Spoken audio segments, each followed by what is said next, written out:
લીંબડીમાં Mandeep party plot ખાતે choice educational and charitable trust દ્વારા તેજસ્વી તારલાઓનો સન્માન સમારોહ યોજાયો. ત્યારે ખાસ કરીને વાત કરવામાં આવે તો choice educational and charitable trust દ્વારા સામાજિક અલગ અલગ પ્રવૃત્તિઓ કરવામાં આવી રહી છે. જ્યારે ધોરણ 1 થી કોલેજ સુધીના અભ્યાસ કરતા વિદ્યાર્થીઓનું પરિણામ જાહેર થતા આ choice educational and charitable trust દ્વારા 1 થી 3 ક્રમે આવેલ વિદ્યાર્થીઓને પ્રોત્સાહિત ઇનામો આપી પ્રોત્સાહિત કરવામાં આવ્યા હતા, જેમાં વિદ્યાર્થીઓને ટ્રોફી તેમજ અભ્યાસને ઉપયોગી ભેટ આપવામાં આવી હતી.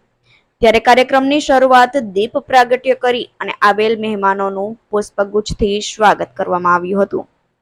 ત્યારબાદ તેજસ્વી તારલાઓનું સન્માન કરવામાં આવ્યું હતું. આ સન્માન 84 પરગણાના તેજસ્વી તારલાઓનું કરાયું હતું, જેમાં મુખ્ય મહેમાન તરીકે ડોક્ટર ખુશ્બુ, ડોક્ટર ગુણવંતભાઈ રાઠોડ સહિત મહેમાનો ઉપસ્થિત રહ્યા હતા.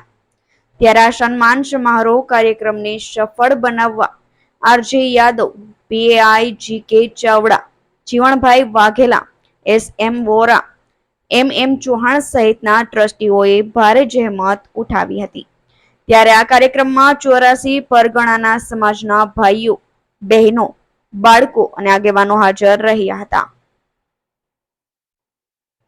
કલ્પેશ વાઢેરનો report, Gujarat national TV news, Surendranagar.